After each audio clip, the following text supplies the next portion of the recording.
අයිබෝවන් සුබ දවසක් සුබ සන්ධ්‍යාවක් ඔබට. අපි සෑම සතියේ දිනකම සිකුරාදා රාත්‍රී 7ට තමයි YARLTV නිවුස් ඉන්සයිට් ඔබට ගෙන එන්නේ. හැබැයි අපි විශේෂ වැඩසටහනක් විදිහට සිකුරාදා දිනේ නෙමෙයි සඳුදා දවසේදී අද අපි ඔබ මුණ ගැහෙන්නට ඇවිත් වෙනවා. ඉතින් ඔබට විශේෂයෙන්ම YARLTV අපේ කේබල් නාලිකාව නාලිකා අංක 513න් අපිව නරඹන්නට පුළුවන්. ඒ වගේම 13 අංකයේ ඔස්සේ නරඹන්නට පුළුවන්. ඒ වගේම මේ මොහොතේ සිට සජීවීව අපගේ Facebook පිටුව ඔස්සේ මේ වැඩසටහන විකාශනය කරනවා. ඉතින් ඒ වගේම YouTube මාධ්‍ය ඔස්සේ ඔබට මේ නරඹිය හැකි කියන කාරණය මතක් කරන්න කැමැතියි. 1955 ඉඳලා 2023 මේ ගත වෙන වර්ෂයට වර්ෂ කීයක් ගත වෙලා අවසන්ද? ගණිත පාඩමක් නෙමෙයි. හැබැයි ඒ වසර ගාන ඉතාමත් වැදගත් වෙනවා. ඒ වසර ගාන පසු කිරීම තුළ නිර්මාණය කරපු සහ අපි දකින සංදිස්ථාන නොදකින සංදිස්ථාන පිළිබඳ අපට අවධානය යොමු කළ යුතුව තිබෙනවා. අපි බොහෝ වෙලාවට අපේ මේ උගත් පාඩම් අපේ ඉතිහාසය තුළ අපි උගත් ගත්ත නැත්නම් අපි සොයාගත්ත අත්දකපු පාඩම් ඔස්සේද අපි අපේ වර්තමානය තුළින් අනාගතය සකස් කරගන්නේ. හැබැයි අපි මේ කතා කරන විශේෂ ක්ෂේත්‍රයට නම් අනිවාර්යයෙන්ම ඉතිහාසයෙන් උගත් පාඩම් තුළ වර්තමානය තුළ ඉඳගෙන අනාගතය සකස් කර ගන්නට අනිවාර්යෙන් ඒ පාඩම් සොයා බලන්න වෙනවා. වසර 68ක් කුමටද? ශ්‍රී ලංකා පත්‍ර කලා සංගමයට. මේක පත්‍ර කලා වේදිකේ නෙවෙයි පත්‍ර කලා සංගමය වශයෙන් තමයි නාමික වෙන්නේ. මේ නාමය යටතේ පසුගියදා මොවුන්ගේ 68 වන සංවත්සරක සැමරුම පැවැත්වුණා කොළඹ බණ්ඩාරනායක ජාත්‍යන්තර සම්මානතන ශාලාවේ. ඉතින් ඒ සැමරීමේ ඒ උණුසුමත් එක්ක අද අපි සූදානම් මේ පසුගමන් පිළිබඳ මේ විශේෂ මේ සංවිධානය තුළ සිදු කරන්නා වූ ඉදිරි අනාගත දැක්ම බලාපොරොත්තු පිළිබඳ බොහොම සැකවින් කතා කරන්නට. ඉතින් ඒ වෙනුවෙන් අද දවසේ අපි මෙදිනට සම්බන්ධ කරගත්තා ශ්‍රී ලංකා පත්‍ර කලා සංගමේ ගරු මහලේකම් කුරුළු කූචන කාර්ය කරන මේ කාර්ය කරන කියන නාමය මේ පෙළපත් නාමය පෙළපත් තුනක පටන් විශේෂයෙන්ම ශ්‍රී ලංකේ මාධ්‍ය කලාව තුළ මාධ්‍ය ක්ෂේත්‍රය තුළ බැබලෙන නාමයක් බවට පත් වෙලා තිබෙනවා. විශේෂයෙන් ජන සංනිවේදනයේ හදාරන උදවිය මේ නාමය කාර්ය කරන කියන මේ පෙළපත් නාමය පිළිබඳ හොඳ ආකාරව දන්නවා. දැන් නැත්තම් දැනගත යුතුයි කියලායි මම ඔබට එයින් අවධාරණය කරන්නේ. මොකද අමිල සේවයක් කරපු යුග තුනක දැන් වර්තමාන පුරුක අපි සම්බන්ධ කරගත්තා. ඒකම තමයි ශ්‍රී ලංකා පත්‍ර කලා වේදිකේ පත්‍ර කලා සංගමේ මහලේකම් කුරුළු කූචන කාර්ය කරන මහත්මයා. ඒ වගේම අමතක කරන්න අපි අනික් ක්ලෝස් ෂොට් එක දකිමු. බලන්න කවුද ඇවිත් ඉන්නේ කියලා. අපිට බොහොම හිතයිශී ඒ වගේම අපි අපේ ලොකු අයියා විදිහට අපි සමහර අවස්ථාවන් වලදී හඳුන්වන අපට ಭಾರತේ නැතරම් අපට අසල්වැස රට ඉන්දියාව මේ ඉන්දියාව තුල ඉන්දියාවේ සිදු කරනා වූ මාධ්‍ය මෙහෙවර තුල රැඳෙන ජ්‍යෙෂ්ඨ චරිතයකටත් අපි චරිතයක් මේ චරිත කිහිපයකටම අපි ආරාධනා කළා. ඉතින් පළමු වරට සම්බන්ධ කරගන්නවා mister Hemant තිවාරි, Vice President Indian Federation of Working Journalists. He is the head of the delegation visiting Colombo. ශ්‍රී ලංකාවට විශේෂයෙන් මේ 68 වෙනි සංවත්සරය සඳහා ඔවුන් ශ්‍රී ලංකාවට පැමිණ සිටිනවා. ඔවුන්ගේ කණ්ඩායම ඒ වෙනුවෙන් නියෝජනය කිරීම සඳහා සම්මත කරගත්තා. Mister Hemant Tiwari, welcome. අයිබෝවන්. Thank you. අයිබෝවන්. ඉතින් මම ආරම්භයේදී කුරුළු කෝචන ඔබතුමාගෙන් විමසන්න කැමතියි. දැන් වසර 68ක් කියන්නේ බොහොම සුළු කාලයක් නෙමෙයි. මේ දැවන්ත කාලයක දැන් අඩසියවසක් සම්පූර්ණ කිරීම තුළ විවිධ අභියෝග බාධක මේවා කම්කට්ටු මේ සියල්ල ජය ගනිමින් තාක්ෂණය එක්ක බද්ධ වෙමින් තමයි මේ වගේ ජනමාධ්‍ය ක්ෂේත්‍රය විකාශනය වෙන්නේ. එහි පැරණිතම මම විශ්වාස කරන විදිහට පැරණිතම සහ ලංකාවේ දැනට තිබෙන පිය සංගමයේ වශයෙන් ඔබ මම හිතන්නේ වචනේ භාවිතා කළා මීට පෙර අවස්ථාවකදී මට මතකයි. ඒ සංගමයේ නියෝජනය කරන මහලේකම් ධූරය දරන්නේ ඔබ. මම කැමැති ආරම්භයේදී දැනගන්නට මේ සංගමයේ තියෙන විෂන් එක මිෂන් එක මොන වගේ විෂන් එකක් තුළද මේ ක්‍රියාත්මක වෙන්නේ? ඔව් ස්තුතියි සුපුල් අපිට යාල්ටීව ඇතුළේ මේ අවස්ථාව දුන්න ගැන. ශ්‍රී ලංකා පත්‍ර කලා සංගම ඔබ කිව්වා නිවැරදි. ලංකාවේ දැනට තියෙන පැරණිතම මාධ්‍ය සංවිධානය. එහි විෂන් එක සහ මිෂන් එක ගැන කතා කරන්න කලින් එහි ඉතිහාසය පොඩ්ඩක් සඳහන් නොකරොත් මම හිතනවා ඒක හොඳ නැති කියලා. 1955 ඔක්තෝබර් 9 වෙනිදා තමයි මේ සංගමය පිහිටවන්නේ. නමුත් එවකට සංගමයේ නම ඇවිල්ලා සිලෝන් බ්‍රාන්ච් ඔෆ් IOG. එහෙම තමයි ඒක එන්නේ. මේ සංගමය පටන් ගන්න මූලිකත්වයේ ගන්නේ එවකට කොමියුනිස්ට් හිතවාදී පූජ්‍ය උඩකැන්දල සිරි සන්නංකර ස්වාමින් වහන්සේ ලේකකත්ව හාමුදුරුවෝ නමක් උන්වහන්සේ යනවා IOJ කියලා සංවිධානයක් බහලා ඇති International Organization of Journalists කියන එක. ඒක ඇවිල්ලා ඒකල ඇත්තටම කොමියුනිස්ට් අධිරාජ්‍ය තමයි ගොඩක් තිබ්බේ ලෝකේ නියෝජනය වෙමින්. එතකොට බටහිර නැගෙනහිර යුරෝපීය රටවල් වල කරපු සංචාරකින් පසුව විශේෂයෙන්ම චෙකෝස්ලෝවාකියාවේ ප්‍රාග් නුවර කරලා නැවත ලංකාවට ඇවිල්ලා එහි ලාංකික සාකා සංවිධානය ලෙස පිහිටනෝ සිලෝන් බ්‍රාන්ච් ඔෆ් IOJ කියලා 1955. ඊට පස්සේ මේකට ලේකම් ධූරේ හැටියට පත් වෙන එවකට මෞබිම පත්තරේ හිටපු ප්‍රවෘත්ති කර්තෘ නිවුස් එඩිටර් හේමද සිල්වා මහත්මයා කරලා මේගොල්ලෝ පොඩි පිරිසක් මේක ඉදිරියට පවත්වාගෙන එනවා. ඊයේදී අවුරුදු දෙකකට විතර පස්සේ මගේ පියාගේ පියා මගේ සීයා DF කාර්යකරන මහත්මයා එතකොට දිනමන පත්‍රයේ ජ්‍යෙෂ්ඨ උපකර්තෘවරයෙක් වශයෙන් සේවය කරන්නේ ලේකවුස් ආයතනයේ ඔහු සම්බන්ධ වෙනවා මේ සංගමයට හේමද සිල්වාගේ ඉල්ලීමකට අනුව ඔහු මේ සංගමයට සම්බන්ධ වෙලා ඔහු දිගටම කටයුතු කරන්න පටන් ගන්නවා. නමුත් ඒ කාලේ මගේ පියාගේ පියාට සහ තවත් මාධ්‍යවිදින් දෙනෙක්ට ඒ කියන්නේ ඉංග්‍රීසි ජර්නලිස්ට් කෙනෙක්ට සහ තමිල් ජර්නලිස්ට් කෙනෙක්ට සහ සිංහල මුහුණ යෝජන කරන සිංහල මාධ්‍ය තුන්දෙනෙක්ට හම්බෙනවා එංගලන්තේ සංචාරයක් මාසක පමණ සංචාරයක් හම්බෙනවා මේ එරට තියෙන මාධ්‍ය වේදිය අඳුර ගන්න මාධ්‍ය කලාව අඳුර ගන්න ට්‍රේනින් එකක් වගේ එහෙම එකක් හම්බෙනවා. ඊට පස්සේ ඔහු ගිහිල්ලා ඒ එංගලන්ත සංචාරයෙන් පසුව ලංකාවට ඇවිල්ලා 1957 ඔහු යෝජනා කරනවා අපි මේකේ නම පොඩ්ඩක් වෙනස් කරමු අපි මේකට දාමු සිලෝන් ප්‍රෙස් ඇසෝසියේෂන් කියලා. හරි. එතකොට සිලෝන් ප්‍රෙස් ඇසෝසියේෂන් කියන නමෙත් එක්ක ඒගොල්ලෝ දිගටම කටයුතු කරගෙන යනවා. නමුත් එතකොට ඔහු ඇවිල්ලා ප්‍රධාන පෙළේ කියන්නේ විධායක සභිකයෙක් හැටියට කටයුතු කරන 1960 මේ සංගමේ සභාපතිවරයා හැටියට සම්බන්ධ වෙනවා PSN නිශ්ශංක මහත්මයා. තාම පැරණි දැවන්ත මාධ්‍යවේදී ශ්‍රී ලංකාවේ ඉන්න. ඊට පසු දැවන්ත නම් වෙන මේමන ප්‍රේමතිලක DV ධනපාල, ඊට පස්සේ රජි මයිකල්, ඩේවිඩ් රාජු, සිමනස සෙල්වම් එවැනි මාධ්‍යවේදීන් ගණනාවක් මෙහි ඉහළ නිලධාරීනෝ සභාපතිත්වයේ ලේකම් ධුරය දාලා අද වෙනකොට අපි අවුරුදු 68ක් සම්පූර්ණ කරලා තියෙනවා ලංකාවේ පරිණිතම සහ දැන්ටම සක්‍රියම තියෙන ප්‍රමුඛ පෙළේ ජනමාධ්‍ය සංගමයේ හැටියට. නමුත් දැන් ඔබ අහපු ප්‍රශ්නෙට උත්තරයක් දෙනවා නම් විෂන් ඇන්ඩ් මිෂන් කියන එක ගත්තොත් එහෙම ඇත්තටම මේ සංගමය මූලිකව එකල පටන් ගන්නකොට වෙන ජනමාධ්‍ය සංවිධාන තිබෙන්නේ නැහැ ශ්‍රී ලංකාවේ. කොටින්ම ඉංග්‍රීසියෙන් ශ්‍රී ලංකාවේ නමත් ඇවිල්ලා සිලෝන් එතකොට. ශ්‍රී ලංකාව වෙලා තිබෙන්නේ නැහැ එතකොට. එතකොට ඒක පටන් ගන්න ජනමාධ්‍ය විදින්න තියෙන වෘත්තිමය අයිතිය තහවුරු කර දෙන්න. විශේෂයෙන්ම එකල තිබ්බා ලේකවුස් ආයතනයට අමතරව ඔබ දන්න එතකොට ලේකවුස් ආයතනය ඇවිල්ලා පුද්ගලික හිමිකාරීත්වයකට තිබ්බේ ඩී.ආර්. විජේවර්ධන මහත්මයා යටතේ. එතකොට සහ තව තිබ්බ ලංකාදීප ආයතනයක් කියලා තිබ්බා. ඒ පැරණි ලංකාදීප දැන් තිබ්බ ලංකාදීප ආයතන නෙමෙයි. ඒ වගේ එහෙම ආයතන කීපයක් තිබ්බේ. ඉතින් සහ විද්‍යුත් මාධ්‍ය තිබ්බේ නැහැ ඒවකට. තිබ්බේ ගුවන්විදුලිය පමණයි තිබ්බේ.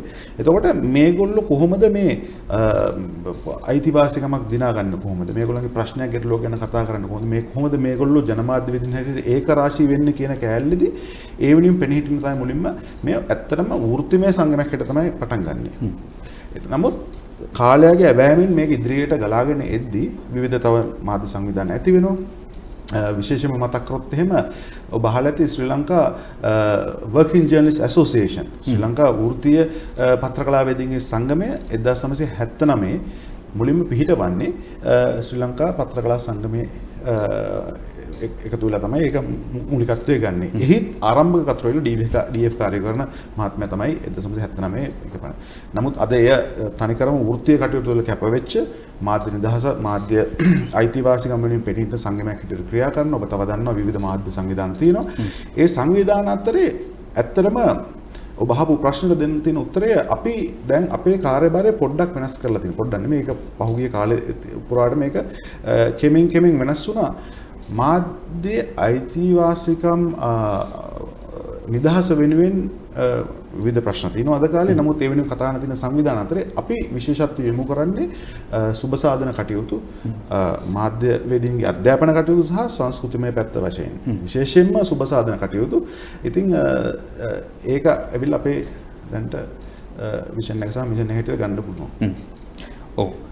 දැන් එවැනි විෂන් එකක් මිෂන් එකක් දැක්මක් තුළ ක්‍රියාත්මක වෙන ලංකාවේ පැරණිතම අතරම් පුරෝගාමී වන ජනමාධ්‍යවේදීන් සඳහාම වන ශ්‍රී ලංකා පත්‍ර කලා සංගමයේ මහලේකම් තමයි ඒ විදිහට අදහස් දැක්වේ. දැන් මේ විශේෂයෙන්ම ශ්‍රී ලංකා පත්‍ර කලා සංගමය සමග ජාත්‍යන්තරයත් නිරන්තරයෙන් සම්බන්ධ වෙනවා. ඒ අතරින් විශේෂයෙන් දකුණු ආසියාවේ අපට අසල්වැසි රට ඉන්දියාව, බංග්ලාදේශය, නේපාලය, පාකිස්තානය මේ දකුණු ආසියාතික රටවල් හා ඒකාපත්‍ය වෙලත් මේ සංගමයේ වැඩ කටයුතු ඉදිරියට කරගෙන යනවා. ඉතින් ඒ සඳහා විශේෂයෙන් අද අපි මෙදිට සම්බන්ධ කරගත්ත අපේ අසල්වැසි රට නියෝජනය කරන අපි වෙලාවට ලොකු අය කියලාත් අපි කියනවා. දේශපාලනික විවිධ පත තිබෙන්නට පුළුවන්. නමුත් අපේ උදව්වට අපේ ළඟම සගයෙක් බවට පත් වෙනවා මේ ಭಾರತය නතරම් ඉන්දියාව. ඉතින් විශේෂයෙන් ශ්‍රී ලංකාවට පැමිණ සිටින our long lasting friendship Mr. Hemant Tiwari, Vice President Indian Federation of Working Journalists. He is the head of the delegation visiting Colombo. Mr. Hemant, I would like to ask something about your experience over there. I have seen you could participate in the 768 event in Colombo at BMSH. So, could you just tell me about your thoughts regarding this event? Well, Sri Lanka Press Association is not our counterpart only. They are very much near to our hearts. The Sri Lanka people and Sri Lanka media persons.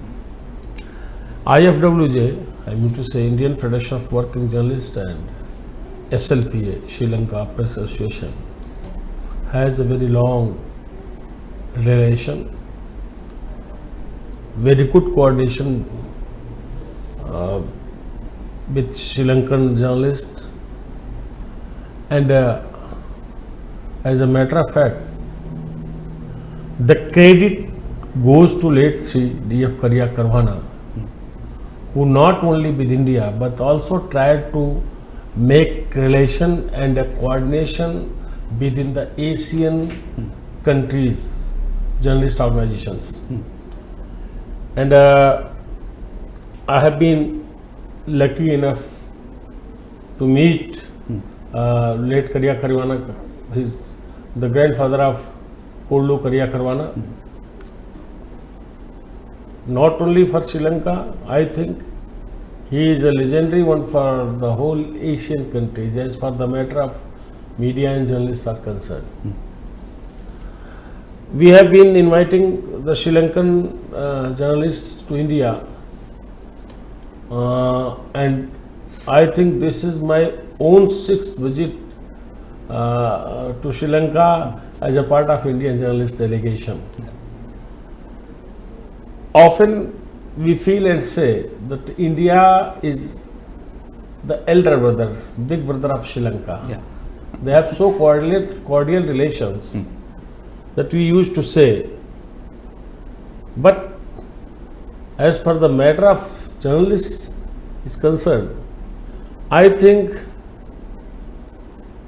the Sri Lankan friends, our Sri Lankan friends from media, they are more active than India. So, in that regard, I feel them our elder brother. We are active, but as far as the matter of organizational management is concerned, they are very much regular, and there was some mishappening last year. The things were not well in Sri Lanka. There was some political and economic crisis, and before that, before 2 years went in vain due to pandemic corona. COVID. So I think, in my knowledge, in recent past, only 3 years we have missed because there was no program. The conditions were not well. Not only in Sri Lanka, but entire world was facing the problem. But every time when we come here, we personally feel the love and affection and the regard they pay is matchless. Although we had been trying to invite them regularly, and in this program before the media minister, and in the auditorium I announced that the next year in February or March we are inviting a 30-odd journalist delegation from Sri Lanka, and this time after having the conference we would like to get them to some very special places, especially some Buddhist places of Uttar Pradesh, the biggest state of India. Uttar Pradesh, that's called UP. Right. This time, what I felt that really the things were not very well. So I think I am the leader of the smallest delegation ever. That is of 9 journalists. And I hope next year the things will be improved. So we would like to come Sri Lanka again in October or November 2024. 2024 is our election year in India. And one thing that is very special for me, for last 7-8 years, I am watching that the role of this young guy, Mr. Kurlu Karyakarwana, it inspires us also. How active he is and how does he behave and welcome the delegates from India, it is really remarkable. And one thing I personally feel that this type of leadership always inspires not only the journalists from your country but the journalists who visit your country. It is very different thing. Even in India, the media is in very bigger shape. If you compare the strength of media and the number of media houses and news channels and newspapers, it is 100 times more than Sri Lanka, what I think. It is a fact. But with the time changing, the organizational work of media federations are, I think, going very bad. When we see Sri Lankan people, any program, Foundation Day program of Sri Lanka I have seen, I found that every journalist is active and participate in the program with very happiness. But in India, the Indian Federation of Working Journalists, it was found way back in 1950. The oldest and the strongest journalist union. But as for the journalist union activities, I think the things have been changed. The things have gone so professional that no one gets time to do all these things. And even what I feel the most remarkable thing, Kurlu Karyakarwana, he manages all the preparations, he invites, he coordinates, and during this period he used to have a 5-7 days leave, and this time too he was on a week-long leave, and he was with the Indian delegation for since we reached here. So I feel this type of leadership even in future also will make our relations stronger, and particularly about him, I think within the media fraternity of India and within the Indian Federation of our working journalists people, Kurlu Karyakarwana is the very popular. It is like a homely chap in India. So when we have to contact or we have to consult anything, we speak to Kullu Kariya Karwana, and in coming years we would like to see him the head of his organization. Although the present one is good, he is very experienced, but this type of youth leadership always inspires the persons who are concerned with you. right. ඕකේ මම එතනදී පුංචි බාධා කිරීමක් පත් කළේ නැතුව ඔහුට සවන් දුන්නා. අපි විශේෂ මට මේ ජේෂ්ඨ මාධ්‍යවේදීන් අහන්නත් ඕනේ මේ මොන වගේ මොටිවේෂන් එකක් එක්කද ඔහුට මේ ජනමාධ්‍ය චිත්‍රයට එන්න ලැබුණ කියන කාරණේ අහමු.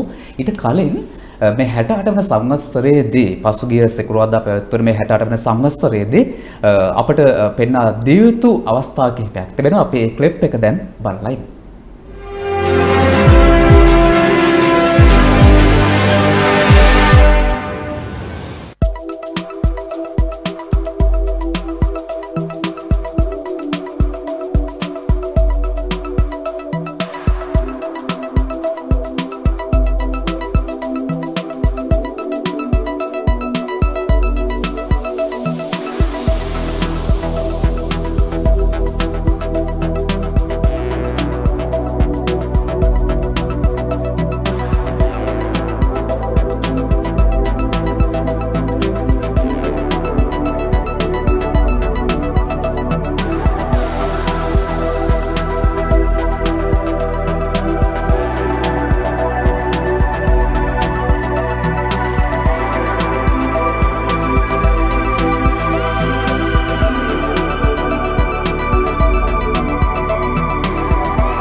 හොඳ අපේ දුටුවේ 68 වන සංවත්සරයේ සඳහා සංවත්සරයේ පැවැත්වුණ කොළඹ බණ්ඩාරනායක ජාතික සම්මත ශාලාවේ ලෝටස් හෝල් එකේ පැවති විශේෂයෙන් මේ ශ්‍රී ලංකා පත්‍ර කලා සංගමයේ 68 වන සංවත්සරයේ ලබාගත් ඡායාරූප කිහිපයක් තමයි අපි එලෙස දුටුවේ.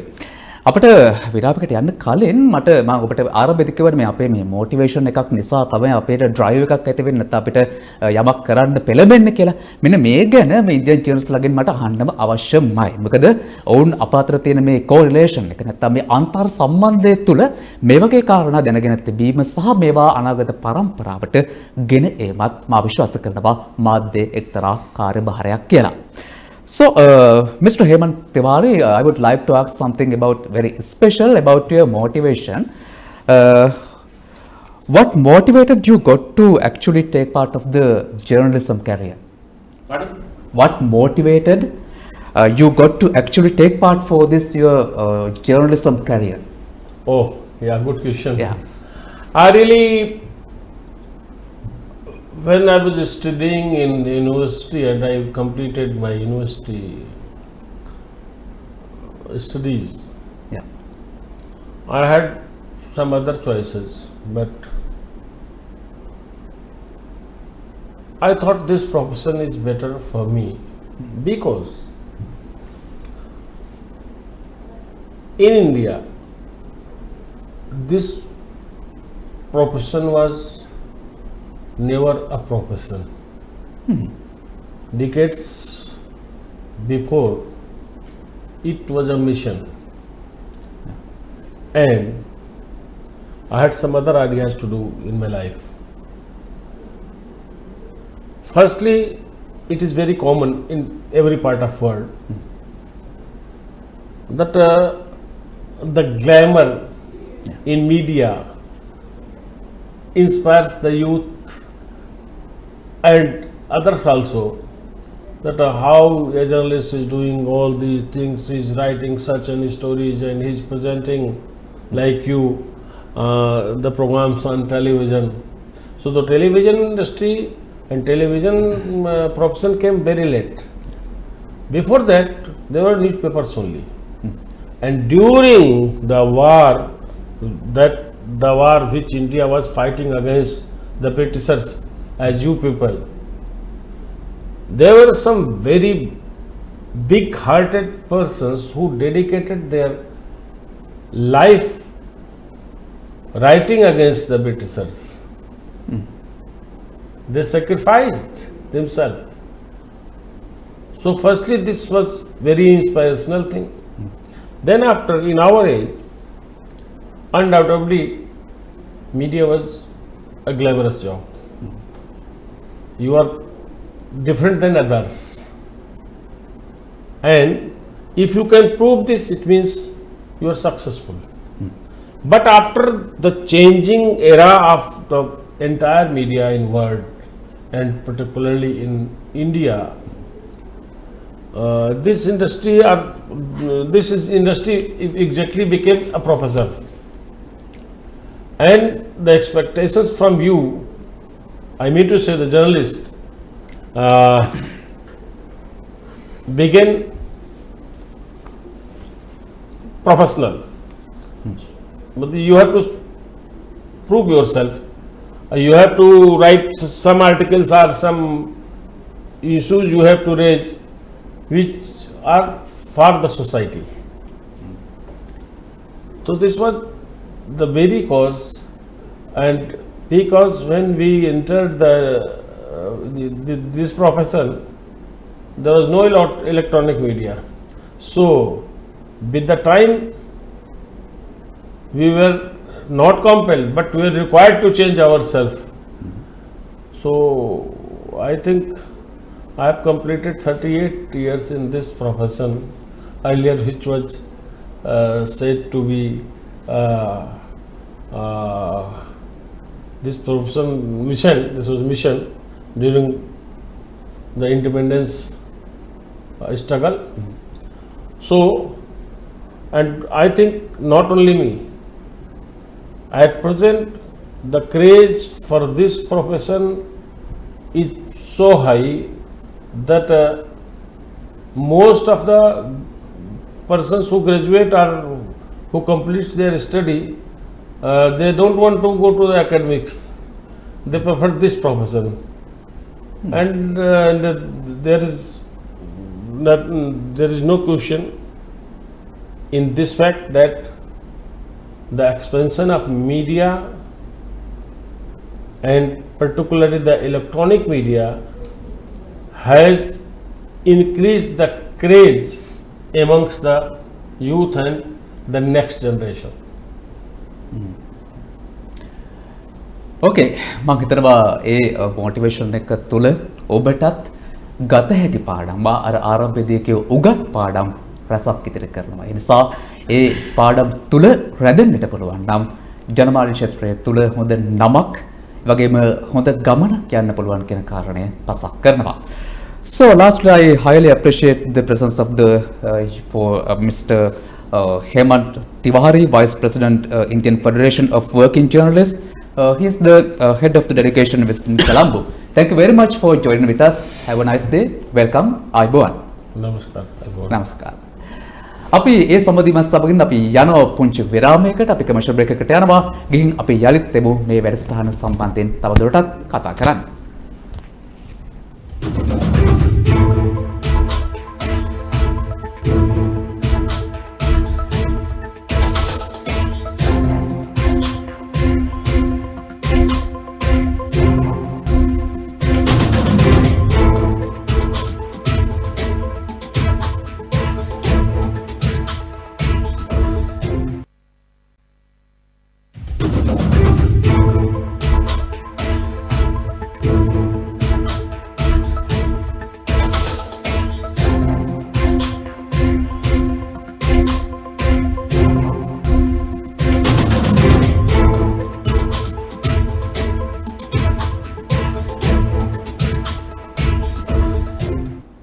ඔබත් විරාමයෙන් අනතුරු එකතු වන්නේ YARLTV News Insight සමගින් සජීවීව.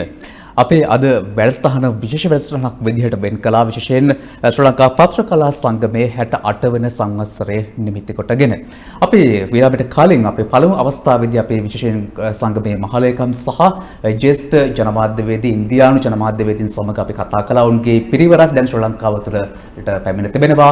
විශේෂයෙන් මේ 68 වන සංවත්සරයට සමගාමීව ඔවුන් ශ්‍රී ලංකාවට පැමිණ තිබෙනවා. ඉතින් ශ්‍රී ලංකාවේ තත්ත්වය සහ ඔවුන් ජනමාධ්‍යකරණය තුළ ශ්‍රී ලංකාවේ දකින්නේ මොන විදිහටද කියන කාරණා ගැන තමයි අපි විමසලිමත් වෙන්නේ.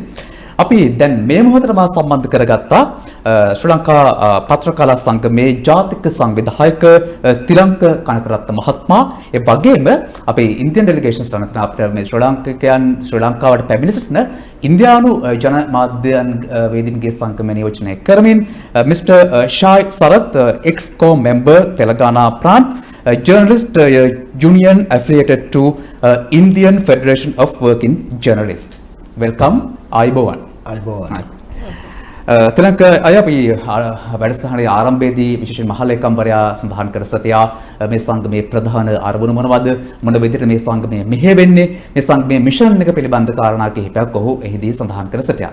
මම කැමැති ඔබෙන් විමසන්නට කලින් අපිට තිබෙන ඡායාරූප කිහිපයක් දකින්නට මේ ඉන්දියන් ඩෙලිගේෂන් නැත්නම් මේ ඉන්දියානු ජනමාධ්‍ය විශේෂයෙන් ඉන්දියන් ෆෙඩරේෂන් ඔෆ් වර්කින් ජර්නලිස්ට්ස් ශ්‍රී ලංකාවට ආපු මොහොතේදී ලබාගත් ඡායාරූප කිහිපයක් අපි ඒක දැකලා කතා කරමු.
හොඳයි අපි දොටුවේ Indian federation of working journalist මේ පිරිස පැමිණි අවස්ථාවේදී විවිධ අවස්ථාවලට උත්සව අවස්ථාවලට විශේෂයෙන් මේ 68 වන සංවත්සරයට ඔවුන් සහභාගී වුණා. ශ්‍රී ලංකාව තුළ යම් සංචාරක ආකර්ෂණීය දිනු ස්ථාන කිහිපයකටත් ඔවුන් ගිහින් තිබුණා. දැන් තිලංක කනරත්න මහත්මයා මේ ජාතික සංවිධායක ශ්‍රී ලංකා පත්‍රකලා සංගමය තුළ මම ඔබෙන් විමසන්න කැමතියි විශේෂයෙන්ම මේ ජනමාධ්‍ය ගැන කතා කරනකොට පසුගිය කාලය තුළ මේ ජනමාධ්‍ය වාරණය පිළිබඳ කතා කළා. බ්‍රෝඩ්කාස්ට් ඇක්ට් එකක් ගේනවා කියලා කිව්වා. ඒක ගෙනත් ආයතරවක් අතරමඟ නවතුණා. සහ මේවා ජනමාධ්‍යකරණය නියාමනයට ලක් විය යුතු කියන කාරණා පිළිබඳ යම් තාක් දුරකට සමාජයේ කතා බහට ලක් වුණා. දැන් මේ අතර සමාජ මාධ්‍ය තුලත් විශේෂයෙන් සමාජ මාධ්‍ය නියාමනයටත් යම් ආකාරයක වැටබැඳීමක් නැත්නම් නියාමනය කිරීමට උත්සාහ දැරීමක් පිළිබඳවත් පසුගිය දවස්වල කතා බහට ලක් වුණා. නමුත් නිල වශයෙන් මෙන්න මේ තැන් මෙන්න මේ සීමා මායම් වල තමයි මෙහි වාරණය කිරීම කරන්න ඕන, රෙගියුලේට් කරන්න ඕන, මොනිටර් කරන්න ඕන කියන කාරණා තවමත් පැහැදිලිව හෙළිදරව් කරලා නැහැ. මේ කාරණා එක බලනකොට ඇත්තටම ඒ ගමන් මාර්ගයේ ඒ ගයිඩ්ලයින් එක පැහැදිලි නැති නිසාම තමයි මම ඔබෙන් විමසන්නේ විශේෂයෙන් ඔබ ජාතික සංවිධායක ශ්‍රී ලංකාවේ පැරණිතම ජනමාධ්‍යවේදී නියෝජනය කරන සංගමය තුල අතරම ශ්‍රී මේ මොහොතේදී අපේ රටේ ජනමාධ්‍ය වෙතර නැත්නම් ජනමාධ්‍යකරණය තුල ඇත්තටම නිදහසක් තියෙනවද? නිදහසද ජනමාධ්‍යකරණය වෙන්නේ? මම හිතන්නේ ඇත්තටම හොඳ ප්‍රශ්නයක් ඒක. නිදහසක් ජනමාධ්‍යවේදීන්ට තියෙනවද? අපි දන්නවා දැන් විවිධ පසුගිය කාලයේදී කතාබහක් ලක් වුණා. විවිධ ඇක්ස් ගේනවා පාර්ලිමේන්තු අනපනත් ගෙනල්ලා ජනමාධ්‍යවේදීන්ව වාරණය කරන්න. නමුත් තවමත් ඒ පිළිබඳව නිශ්චිත පැහැදිලි මාවතක් ඔවුන් දක්වා නැහැ. නමුත් විටින් විට ඔබ දන්නවා පසුගිය කාලවල වල විශේෂයෙන්ම පසුගිය කාලයේදී රටේ තිබ්බ කලබලකාරී තත්ත්වයන් වලදී ජනමාධ්‍යවේදීන් හැකි සෑම විටම නිවැරදි තොරතුරු වාර්තාකරණයේ යෙදෙන්න බොහොම වෙහෙසක් මහන්සියක් දරුවා. ඊට පස්සේ කාලය තුල ඇත්තටම අපි දුටුවා ජනමාධ්‍යවේදීන්ව විවිධ තාඩන පීඩන වද හිංසාවලට ලක් කරන අවස්ථාවන්. ඉතින් මේක මම ඇත්තටම අනුමත කරන්නේ නැහැ. මොකද ජනමාධ්‍යවේදීන්ට ඇත්තටම නිදහසක් නැහැ. මේක ඇත්තටම බැලුවොත් වෙන්නේ නීත්‍යානුකූලව හෝ වෙනත් විදියකින් ජනමාධ්‍යවේදීන් පිටිපස්සේ නිරන්තරයෙන්ම රජයේ අවධානය යොමු වෙලා තියෙනවා. ඉතින් ශ්‍රී ලංකාව වගේ රටක් ගත්තොත් එහෙම විශේෂයෙන්ම ජනමාධ්‍යවේදීන්ව ඇත්තටම නියාමනය කරන්න රජයට අමුතුවෙන් අවනපානත් අවශ්‍යයි කියලා මම හිතන්නේ. මොකද දැනටමත් ඔවුන් ඒක විවිධ වූ ක්‍රියාමාර්ග හරහා සිදු කරමින් පවතිනවා. විශේෂයෙන්ම ගත්තොත් අපි දන්නවා ආරක්ෂක අමාත්‍යාංශය වැනි විවිධ රජයේ ආයතන මගින් ජනමාධ්‍යවේදීන් පිටපස්සේ නිරන්තරයෙන් සිටිනවා. ඔවුන් ඇත්තටම දන්න ජනමාධ්‍යයෙන් මොනවාද කරන්නේ, මොකක්ද ඉදිරියට කරන්න යන්නේ. මේක ඇත්තටම විශාල කරදරයක්, හිරිහැරයක්, බාධාවක් වෙලා තියෙනවා ජනමාධ්‍යවේදීන්ට. ඉතින් ඇත්තටම අපි ගත්තොත් අපි නිදහසේ පුවත්පත් ආටිකල් එකක් ලියන්න ගියොත් මේක අපි ලිව්වට වැඩක් නැහැ. ඇත්තටම දවස් අවසානයේදී ඒක අපි කියනවා පබ්ලිෂ් වෙන්නේ නැත්තම්, පත්තරේ යන්නේ නැත්තම්. ඉතින් ගොඩක් වෙලාවට ලංකාව තුල සිද්ධ වෙන දෙයක් තමයි ජනමාධ්‍යවේදීන් තමන්ගේ අරමුණු වලට යන්න නිරන්තරයෙන් උත්සාහ කරනවා. ඔවුන් සත්‍ය හැම වෙලාවෙම ජනතාවට දෙන්න උත්සාහ කරනවා. නමුත් ගොඩක් වෙලාවට සිද්ධ වෙන්නේ මාධ්‍ය ආයතනය තුලදී විවිධ දේශපාලනික බලකෑම් හමුවේ ඒ ජනමාධ්‍යවේදී ලබා දෙන තොරතුරු රජයට හෝ වේවා යම්කිසි බලධාරියෙක්ට දේශපාලඥ හස්තයකට හෝ වේවා අවශ්‍ය විදිහට අපි කියන මැනිපියුලේට් කරනවා කියලා. මේක මැනිපියුලේට් කරලා දෙන එක තමයි අපි ගොඩක් වෙලාවට දකින්නේ. ඉතින් ඔබතුමා අහුව මගෙන් ජනමාධ්‍යවේදීන් නිදහසක් තියනවාද කියලා. මම ඇත්තටම ජනමාධ්‍ය ආයතන තුලවත් ජනමාධ්‍යවේදීන්ට නිදහසක් මේ වර්තමාන කාලය තුල දකින්නේ නැහැ. ඔව්.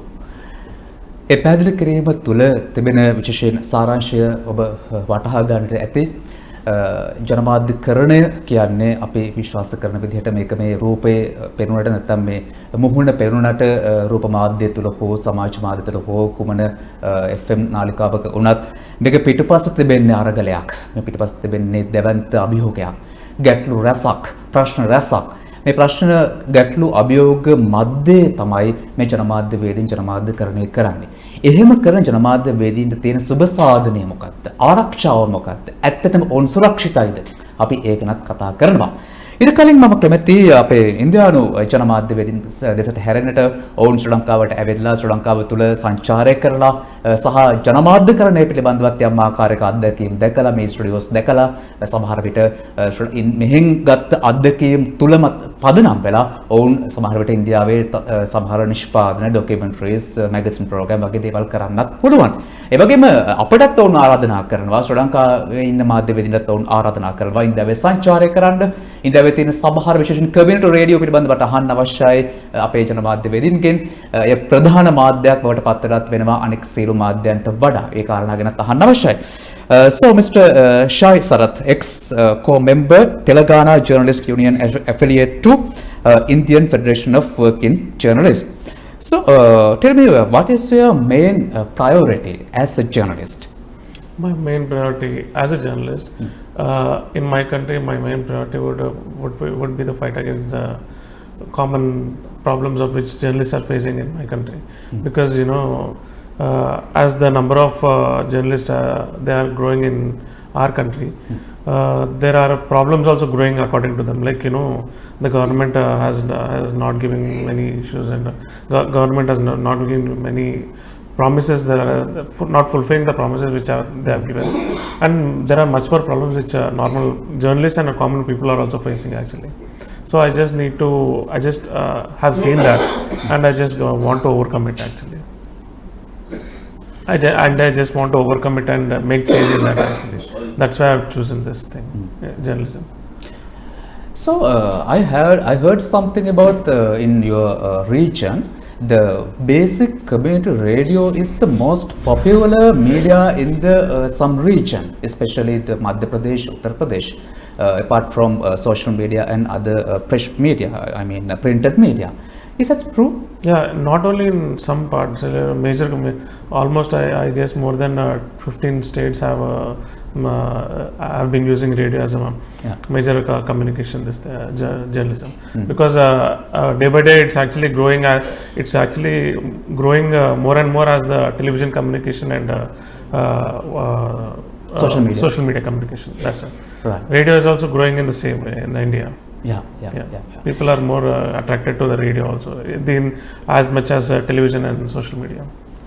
Okay, so I would like to ask something about especially biggest lessons. I mean, we all know some lessons should have to learn again for the making better future. So I'd like to ask, what is the biggest lesson you have learned from your journalism career? Biggest lesson, actually, I'm just a beginner in this career and in my career. So rather than lesson, I would like to say that the thing that has made me come into journalism, because previously the Tiwari sir told, in those kind of that time when there was no social media and television media also, the journalism was very good and actually had a very reputation in society and coming to now, when it comes to journalism, so many people are actually forgetting the ethics which are being actually which they have to follow in journalism. And when it's in India, the reputation of the journalism is actually declining because of the some few mad people who are going against the ethics of the journalism, and which need not be done actually, but they are using it as for their personal issues. They are using it, and they are making it a bad thing for other journalists who are doing the good for society.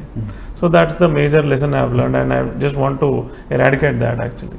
That made me to change the opinion of the people who think the journalism is just becoming a commercial these days or bad these days.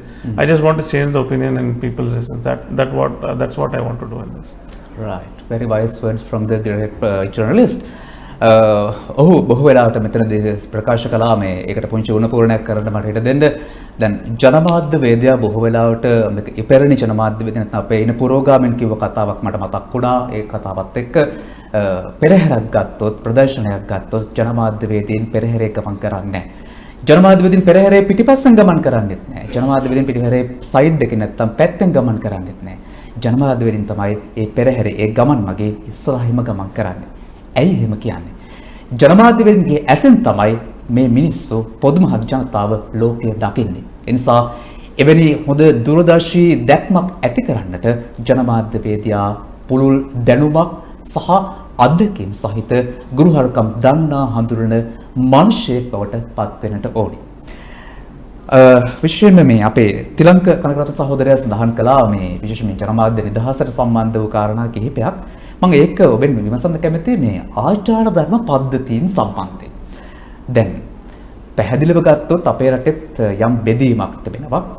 පත්‍ර කලාවේදීන්ට වෙනම ආචාර ධර්ම පද්ධතියක්, මාධ්‍ය ආචාර සන්ධානයක් කියලා තව එකක් තියෙනවා. තරුණ මාධ්‍යවේදීන් තවම එකක් තියෙනවා. සමහර පුද්ගලික මාධ්‍ය ආයතන වලට වෙනම ආචාර ධර්ම පද්ධතියක් තියෙනවා. රාජ්‍ය නාලිකාවට තව වෙනස්ම රාජ්‍ය තුල මෙහෙවිය යුතු ආකාරයේ ආචාර ධර්ම පද්ධතීන් තියෙනවා. දැන් මෙහෙම ගත්තම මේ කෝඩ් ඔෆ් එතික්ස් හරිය විසරිලා තියෙන්නේ. සමහර වෙලාවට මේක අර කබරගවත් තලගවත් කරගන්නා න්‍යායත් සමහරට භාවිතා වෙන අවස්ථා අපි දැක තිබෙනවා. නිවුස් රූම් එකට එහෙම ගිහිල්ලා බැලුවොත් එහෙම බලන්න පුළුවන් ප්‍රවෘත්ති පත්‍රයක තිබෙන ප්‍රවෘත්ති වාර්තා ගත්තොත් දවසින් දවස මේකේ තියෙන පැටර්න් එක නැත්නම් රිද්ම් එක ෆෝමැට් එක වෙනස් වෙනවා. දැන් එහෙම වෙනස් වෙන්න පුළුවන්ද? දැන් සර්වකාලීන මාධ්‍ය කලාවක් අපි දකින්නේ නැහැ. එහෙම අවශ්‍යත් නැහැ කියලා අපි හිතනවා. හැබැයි සමාජයේ ප්‍රගමණයට වැඩ කටයුතු කරන මාධ්‍ය තුල සැමටම පොදු වෙච්ච ආචාරන පද්ධතියක අවශ්‍යතාවයක් නැද්ද අපිට? මම හිතන්නේ ඇත්තටම මේක හොඳ ප්‍රශ්නයක්. මොකද ජනමාධ්‍යවේදීන් විදියට අපි හරි අවාසනාවන්ත තත්යකට පත් වෙලා ඉන්නේ. ඔබතුමා දන්නවා ජපානය වගේ රටක් ගත්තොත් ඔවුන්ට වෙච්ච අර විශාල කරතබ්බෙන් පස්සේ ඒගොල්ලෝ රට ගොඩනගන්න S5 කියලා සංකල්පයක් හදාගත්තා.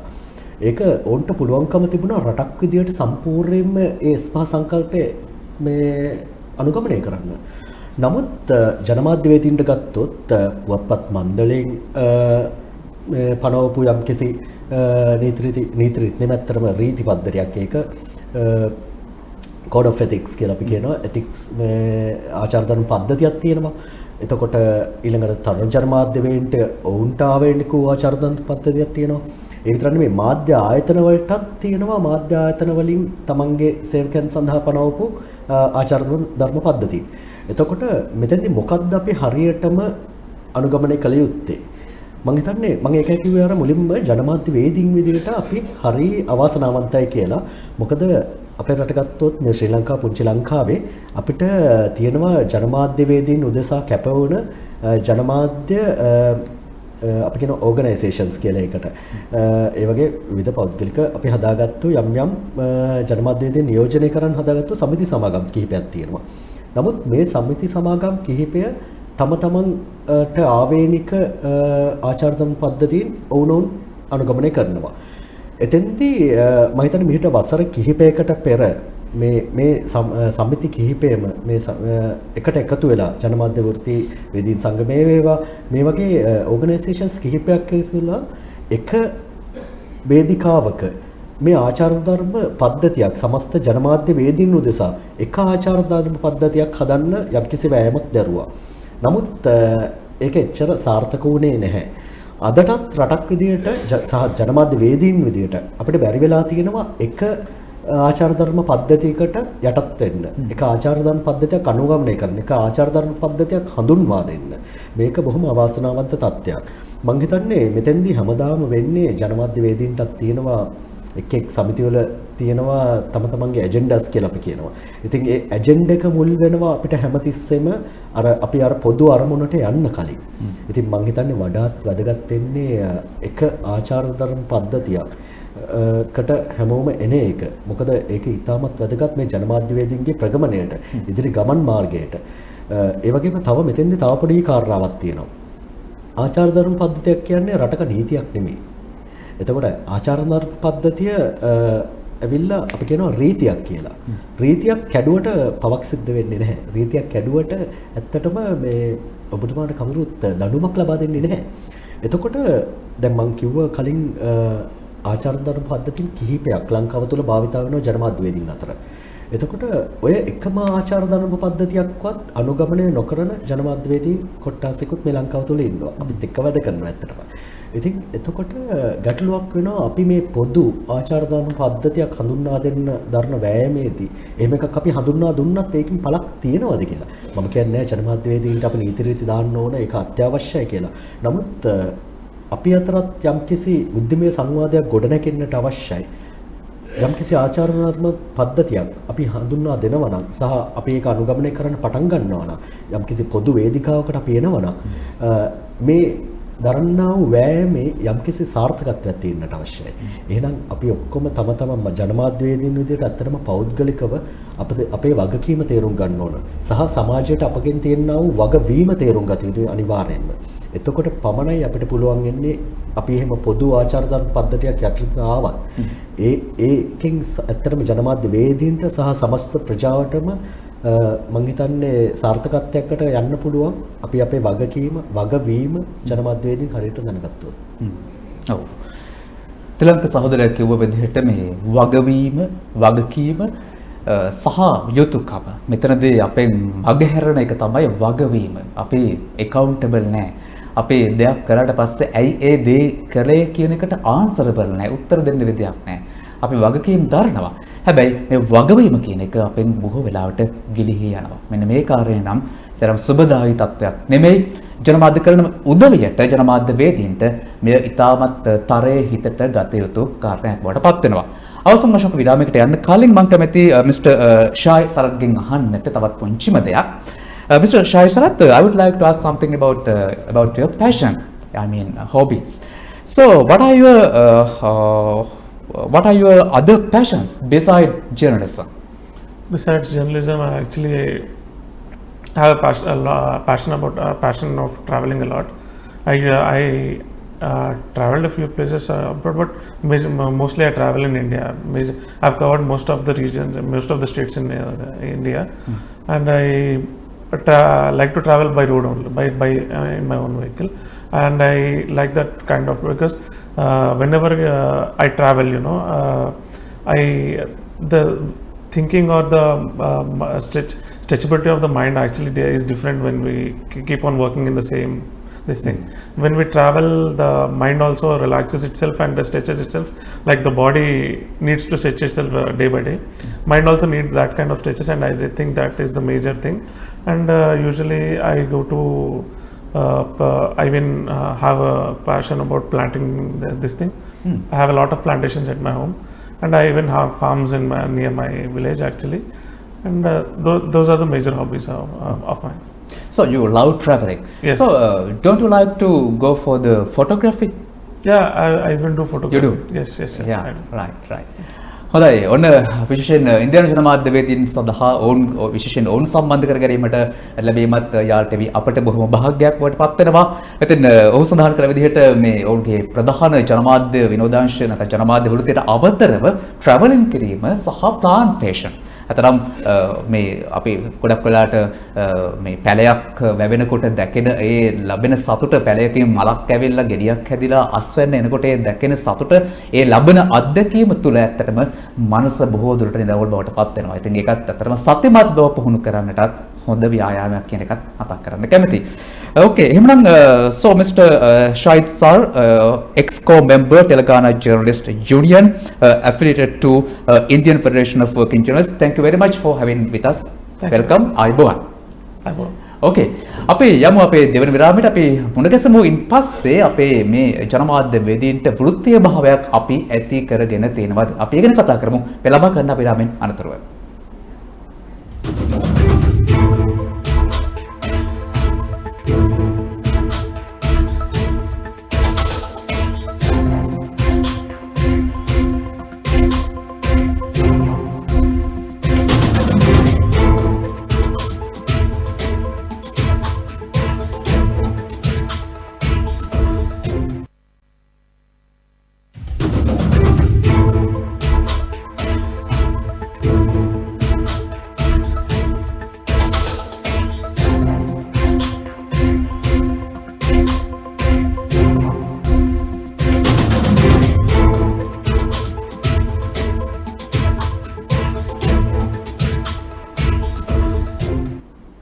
ඔබට උදැබෙන අනතුරු එකතු වන්නේ YARLTV News Inside සමගින්.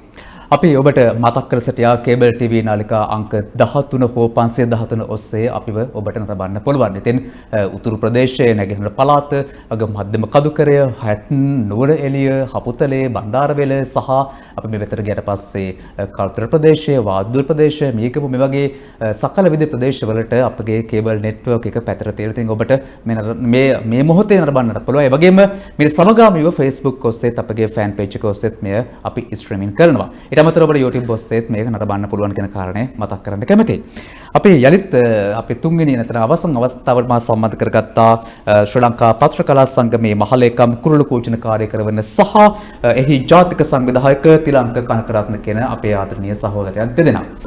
දැන් මෙතනදී විශේෂයෙන්ම මේ අවසන් වශයෙන් අපිට තියෙන කාල වේලාවත් එක්ක ටිකක් අපි විනාඩි 55 පැයකට වඩා වැඩි කාලයක් අපි අද ගත කළා ඔබත් සමග.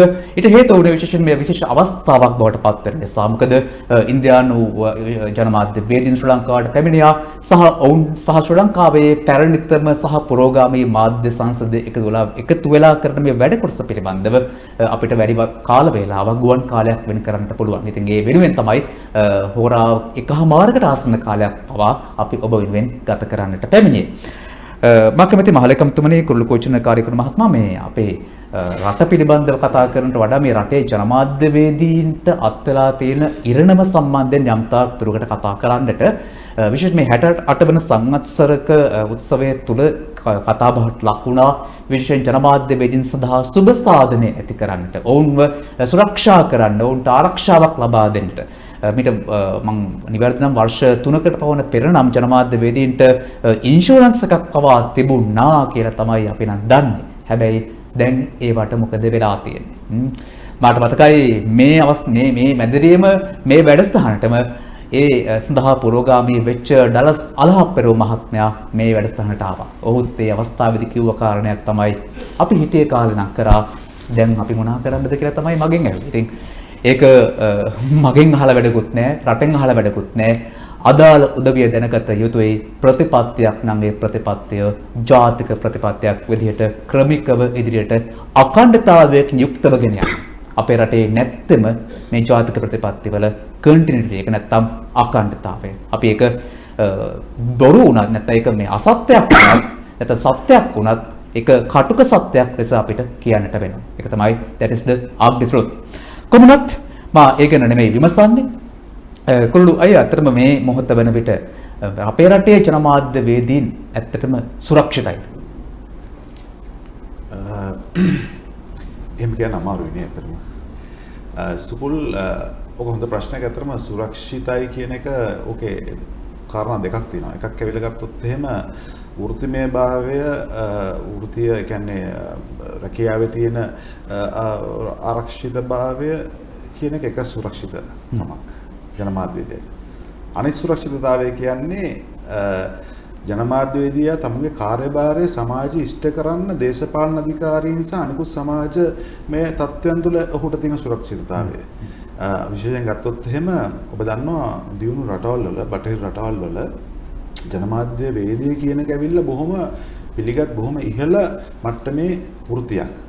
ඒ ගත්තොත් එහෙම ඇත්තරම අර ඒකට කියනවා ඔබ අහලා ඇති මේ ප්‍රජාතන්ත්‍රවාදයේ තියෙන හතරවෙනි බලකණුව කියලා කියන්නේ. විධායකය, ව්‍යවස්ථාදායක සහ ශ්‍රේෂ්ඨ අධිකරණ පස්සේ ජනමාධ්‍යවේදී තමයි හතරවෙනි එක. මොකද හේතුව ඒගොල්ලෝ තමයි රාජ්‍ය සහ ප්‍රජාව අතර තොරතුරු sannivedanaya කරන එකම කොටස. එහෙම නැත්නම් ඉංග්‍රීසියෙන් කියනවා මේ watchdog of the society කියලා. සමාජයේ මුරබල්ලා. ඒ කියන්නේ මොවුන් තමයි සියලුම කියන්නේ ප්‍රශ්න අඩුපාඩු ඒවා දෙපැත්තටම sannivedanaya කරලා කටයුතු කරන්නේ. ඉතින් එහෙම ගත්තම දියුණු රටවල ජනමාධ්‍යවේදියා කියන්නේ බොහොම ගරුකටයුතු රස්සාවක්. බොහොම වැදගත්, බොහොම වගකීම් සහිත අතිවිශාල නිපුණත්වකින් කුසලතාවකින් කරන්න ඕන එකක්. ඒක මේ ඔයාටයි මටයි හිතිච්ච විදිහට කරන්න බෑ. ඒක ඇවිල්ලා ඒ සම්බන්ධයෙන් වෙනම අධ්‍යාපනයක් කරන්න ඕනේ, ඉගෙන ගන්න ඕනේ. ඒ සම්බන්ධයෙන් වෘත්තීය නිපුණතාවයක් තියෙන්න ඕනේ. ඊට අමතරව පුහුණුව සමගම ඇතිවෙන එක්ස්පීරියන්ස් එක, අත්දැකීම. හරිද? ඔබ කොච්චර ජනමාධ්‍යවේදී හැදෑරුවත් වැඩක් නැහැ. අපි ගත්තොත් එහෙම දැන් තියෙනවා විශ්වවිද්‍යාලවල ජනසන්නිවේදන ඩිප්ලෝමා තියෙනවා. ඊට අමතරව තියෙනවා උපාධි තියෙනවා. ඉතින් ඔය ඕවා කරලා අද අපි ගත්තොත් එහෙම පාසලක ජනමාධ්‍යවේදිය දැන් තියෙනවා මම හිතේ 6 7 පන්තියේ ඉඳන් ඉහළට තියෙනවා. මේ උසස් පෙළ දක්වා තියෙනවා. එතකොට මේ ජනමාධ්‍යවේදියට ආස කරන ශිෂ්‍යයෙක් මේක ඉගෙනගෙන මේක විශ්වවිද්‍යාලයට ගිහිල්ලා විශ්වවිද්‍යාලෙත් ජනසන්නිවේදනය ගැන ඩිප්ලෝමාවක් හරි එහෙම නැත්නම් උපාධියක් හරි හදාarලා හොඳ සහතික පත්‍රකුත් අරගෙන ඔහු දක්ෂයි ඒකේ. ඔහු ඒකෙන් සිලෙක්ට් වෙනවා. ඒකෙන් ඇවිල්ලා ඔහු රැකියා කරන ස්ථානයට ආවට පස්සේ ඔහු අමුතුවෙන්ම නැවත ඉගෙන ගන්න ඕනේ. අපි ගත්තොත් මේ YARLTV ආයතනයට આવොත් කොහොමද නිවේදකත්වය කරන්නේ? එහෙම නැත්නම් පත්තරයකට ගියොත් කොහොමද ලියන්නේ කියන එක. ඒක වෙනම කලාවක්. ඒක ඇවිල්ලා ඉන් හවුස් ට්‍රේනින්ග් එකක් වෙනම ගන්න ඕනේ. ඒ ආයතනය තුල මාස 6ක් 7ක් අවුරුද්දක් මෙයක් ගන්න ඕනේ. ඉතින් ඔය ඔක්කොම කරාට පස්සේ අර මං කිව්වා වගේ පිළිගත්තට දියුණු කියන්නේ බටහිර රටවල වෙන්න ඕනේ. අපේ දැන් මොහොතකට කලින් කතා කරපු අපේ අසල්වැසි මේ රටේ පවා ජනමාධ්‍යයට විශාල පිළිගැනීමක් තියෙනවා. කොටින්ම ගත්තොත් එimhe ජනමාධ්‍යයට බයයි. දේශපාලඥයෝ, දේශපාලන අධිකාරිය, එතකොට නිලධාරීන් සියල්ලම බයයි. මොකද මේක ගරු කටයුතු රස්සාවක්. දන්නවද? ජනමාධ්‍යවේදියෙක් එක්ක සෙල්ලම් කරන්නේ. ජනමාධ්‍යවේදියා නිර්භීතව මුහුණ දීලා සියලු තොරතුරු වාර්තා කරලා සමාජයේ තියෙන සියලුම අගතීන් පෙන්වා දෙන චරිතයක්. එතකොට ඒගොල්ලෝ පිළිගන්නවා. ඒ පිළිගැනීම තුලම ඒ රටවල් වල අර ඔබහපු සුරක්ෂිතතාවයේ මම කියපු පළවෙනි එක. ඒ කියන්නේ රැකියා සුරක්ෂිතතාවය සහ උන්ගේ වේතන මට්ටම්, ජීවන මට්ටම ඒ සියලු දේවල් හැදිලා වර්ධනය වෙලා තියෙන්නේ. හරිද? ඉතාම අතිශයින් පිළිගත හැකි තත්වයකට පත් වෙලා තියෙන්නේ. කොටින්ම ගත්තොත් එහෙම ඉන්දියානු මාධ්‍යවේදියෙක්ගේ පුවත්පත් කලාවේදියෙක්ගේ සහ ශ්‍රී ලංකා පුවත්පත් කලාවේදියෙක්ගේ තියෙන මාසික වේතනය අපි මේ පහුගිය දවස්වල මේ සංචාරය යද්දි මම සාකච්ඡා කරා උන් සමග නිකන් බොහොම සැහැල්ලුවෙන් කතා බහ කරනකොට තේරුනේ මේ අපේ වගේ 3 ගුණයක් පඩි තියෙනවා ඒගොල්ලන්ට. සාමාන්‍ය වාර්තාකාරයෙක්ට වාර්තාකරුවෙක්ට ඇවිල්ලා අවුරුද්දක් දෙකක් ගියාට පස්සේ බොහොම හොඳ සැලකිය යුතු නම්බුකාර පඩියක් තියෙනවා. නමුත් ශ්‍රී ලංකාවේ මම හිතන්නේ ඔබ ටෙලිවිෂන් එක කියන්නේ ටෙලිවිෂන් මාධ්‍යවේදියෙක් හැටියට ඔබ දන්නවද දන්නේ ටෙලිවිෂන් මාධ්‍යවේදියන් නම් ටිකක් පඩි හොඳයි කියලා අපි අහලා තියෙනවා. නමුත් පුවත්පත් කලාවට ආවම ඊටාම කනගාටුදායක තත්ත්වයක් තියෙන අදටත්. ඒ කියන්නේ වැටුප් තල එහෙම ඉතින් එහෙම ගත්තම ඇත්තටම ඔහුට සුරක්ෂිතතාවයක් තියනවද කියන එක ගැටලුවක්. විශේෂයෙන්ම දැන් ඔබ දැක්ක අපිට ආර්ථික ප්‍රශ්න තිබ්බා. හරිද? අපි විශේෂයෙන්ම මේ අරගලයක් තිබ්බ රටක් මේක. ඊට කලින් කොවිඩ් වසංගතයක් තිබ්බ රටක්.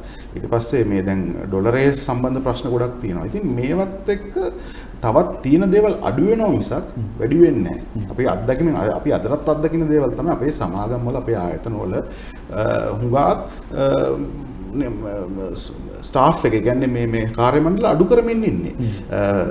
ඔබ කියන්නේ ඔබ ස්ථාවර ස්තර මාධ්‍යවේදියෙක් නොවේ නම් ඔබ ඇවිල්ලා අපි කියන්නේ නිදහස් මාධ්‍යවේදියෙක් නම් ඔබ හැමෝම part time ජර්නලිස්ට් කෙනෙක් නම් හුඟක් ඒගොල්ලොම ඉවත් අයින් කරලා ඒ අඩු කරලා අර මේ පුළුවන් තරම් වියදම් ඉතුරු කරගන්න හදන්නේ. ඉතින් ඒ අවුරුදු 2ක් 3ක් 4ක් 5ක් 10ක වැඩ කරපු මිනිස්සයාට එතන ඒ ස්ථානේ අහිමි වෙනවා කියන්නේ එතකොට ඔහුට තියෙන රැකියාව මොකක්ද ඊට පස්සේ?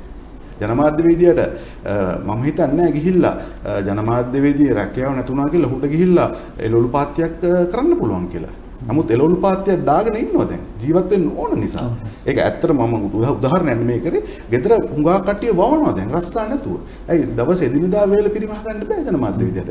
එච්චර තත්ත්වයකට ලංකාව වැටලා තියෙන්නේ. නමුත් කොහොමද මේක ගොඩනගා ගන්නේ? අපි උත්සාහ කරා මම හිතන්නේ ඔබ අහපු ප්‍රශ්නේ මේකේ වෘත්තීය සුරක්ෂිතතාවයක් තියෙනවද කියන එක අර දෙවෙනි කාරණාව ගැන මම වැඩිපුර සඳහන් කරන්න යන්නේ නැහැ. මොකද ඒක ඔබ ඉතිහාසය දැකලා තියෙනවා ලංකාවේ මාධ්‍යයට තිබ්බ ගැටලු ප්‍රශ්න විශේෂයෙන්ම දේශපාලන අධිකාරියෙන් දැන් අවුරුදු 10කට පාලනය කරමින් විශේෂයෙන්ම යුද්ධයේ අවසාන කාලය තුල ජනමාධ්‍යවේදියා යුද පුවත් වාර්තා කරපු ආකාරය ගැන එවකට තිබ්බ විවිධ දේශපාලන අධිකාරීන්ගෙන් තිබ්බ ප්‍රශ්න අපි දැක්කා. හරිද? ජනමාධ්‍යවේදීන්ට ඇතිවෙච්ච තාඩන පීඩන, තර්ජන ගර්ජන. එතකොට එහෙම නැත්නම් ඔවුන්ගේ ජීවිත පව උන්ට සමුගන්න සිද්ධ වුණා. විශේෂයෙන්ම ගත්තොත් එහෙම 2009 වසරේ යුද්ධය මැයි මාසේ අවසන් වෙන්න මාස 3කට 4කට කලින් ජනවාරි මාසේ ලසන්ත වික්‍රමතුංග ප්‍රබල ජනමාධ්‍යවේදියව ඝාතනය කරනවා මේ රටේ අමුමුවේ. ඉතින් එවැනි පසුබිම ඒ තත්ත්වයන් උඩ විශාල ජනමාධ්‍යවේදීන් සංඛ්‍යාවක් තමන්ගේ ජීවිතවල තියෙන තර්ජන නිසා ශ්‍රී ලංකාව අතහැරලා විදේශගත වෙනවා. හරිද? ඒ කියන්නේ අපි නොඑක් දේශපාලන රැකවරණය ඔස්සේ හොයාගෙන යමින්. ඉතින් එහෙම ගත්තොත් එහෙම රැකවරණ සුරක්ෂිතතාවයකුත් නෑ ජනමාධ්‍යවේදියට. නමුත් මම හිතන්නේ දෙවනුව ගත්තොත් එහෙම ආර්ථිකමය සුරක්ෂිතතාව සහ රැකියාමය සුරක්ෂිතතාව ගත්තත් අරවැනි ප්‍රශ්නයක් තියෙනවා. ඔව්. කෙනෙකුට කියන්න පුළුවන් ප්‍රශ්න නැත්තේ කොහෙද කියලා අහන්න පුළුවන්. ප්‍රශ්න කොහෙද නැත්තේ මේ මොහොත වෙනකොට මේ බංකොලොත් ලෙස ලේබල් වැදුන රාජ්‍යය තුල. හැබැයි මේ බංකොලොත් විදිහට ලේබල් එකක් වැදුන රාජ්‍යය තුල සමහර දෙනෙක්ගේ ජීවිත out of focus. A out of focus එක හරි focus එකක් දක්වා ගෙන යන්න ජනමාධ්‍යවේදීන්ගේ නැනස ජනමාධ්‍යවේදීන්ගේ දායකත්වය වගකීම කියන කාරණා ඉතාමත් ප්‍රබල වෙනවා. අපි යමු අපේ විශේෂයෙන් 68 වන සංවත්සරයේ විශේෂයෙන් මේ කොළඹ බණ්ඩාරනායක ජාතික සම්වර්ධන ශාලාව පැවැත්වෙන මේ 68 වන සංවත්සරය පවත්වා අවසන් එහි තවත් විශේෂ අවස්ථා කිහිපයක් මට ඔබට පෙන්වන්න අවශ්‍ය වෙලා තියෙනවා. අපි ගිහින් බලමු ඒ වීඩියෝ ක්ලිප් එකට.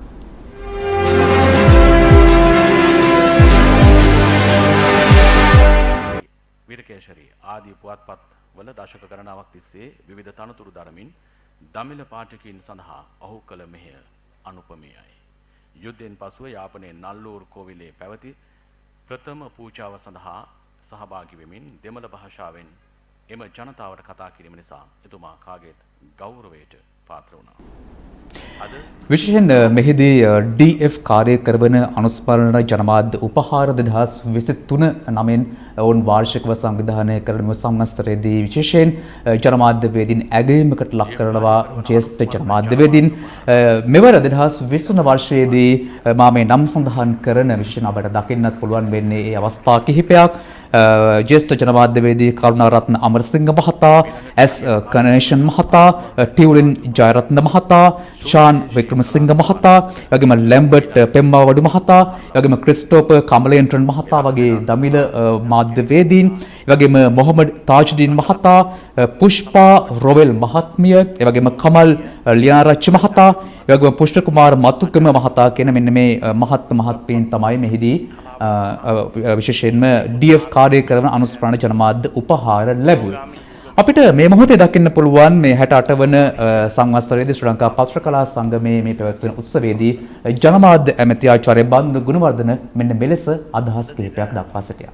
පත්‍රකලාවේදීන්ගේ සංගමය සංවිධානය කරනු ලැබූ මෙම ඉතා වැදගත් උපහාර උළෙල සඳහා උපහාර පිදීමට අතිගරු ජනාධිපති රනිල් වික්‍රමසිංහ මහතා සහභාගී වීමට අපේක්ෂා කළත් එතුමාගේ සෞඛ්‍ය තත්ත්වය මත අද දින විශේෂ බාර අමාත්‍යවරයා වශයෙන් මට මේ අවස්ථාවට සහභාගී වෙන්න ලැබීම සම්බන්ධයෙන් මම බෙහෙමින් සතුටු වෙනවා. අපේ රටේ ඉතිහාසයේ ගමන් මඟ වෙනස් කිරීම සඳහා පත්‍රකලාවේදීන්ගේ සංගමේ යුග පුරුෂයන් මිල කළ නොහැකි අසීමිත යුග මෙහෙවරක් ඉෂ්ට කළ බව කෘතවේදීව සඳහන් කළ යුතු වෙනවා. බ්‍රිතාන්‍ය යටත් විජිත යුගයේදී මේ රටේ ජනතාවගේ සිතුම් පැතුම් ආකල්ප හැදෑරීමක් නැති නිසා මම මේ සම්බන්ධයෙන් ආධුනිකයෙක් වෙතත් මට මගේ සිතුම් පැතුම් හැඩගැස්වීම සඳහා පුවත්පත් කලාවේ අපිට කියවන්න ඉඩහසර සලසා දුන් උතුම් සත්පුරුෂයෝ අපිට නිවුණ රටට ආදරය කරන්න පුළුවන් විදියට අපිව නිර්මාණය කර ගැනීම සඳහා එදා දායකත්වයක් ලැබුණා. විශාල බදු බරක් දරලා ලංකා ආණ්ඩුවට ලැබිලා තියෙන මුළු බදු ආදායම රුපියල් බිලියන 1751යි. මේ බිලියන 1551ට ඔබ සියලු දෙනාම මමත් අපි දායක වෙලා තියෙනවා. 1751න් 1265ක් රාජ්‍ය සේවකයන්ගේ වැටුප් පහ විශ්‍රාම වැටුප් සඳහා වියදම් කරලා තියෙනවා. එය ප්‍රතිශතයක් ලෙස 72%. ඉනික් බිති සමෘද්ධිය ඇතුළු සහනාධාර සඳහා බිලියන 506ක් වියදම් කරලා තියෙනවා.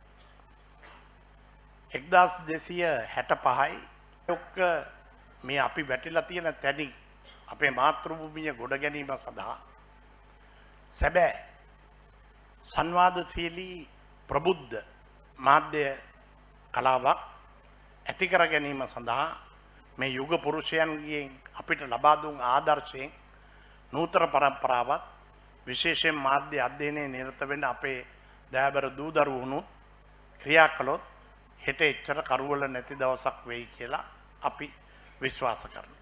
The committee members of the Sri Lanka Press Association, initially to veteran journalist and lyricist Mr.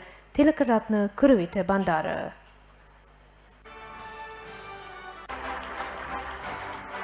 All of them another big round of applause. They've done an immense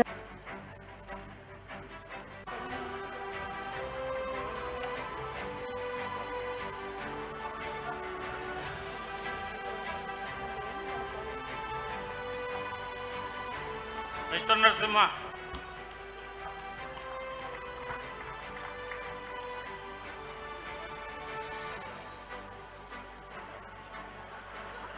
They have always made and Sri Lanka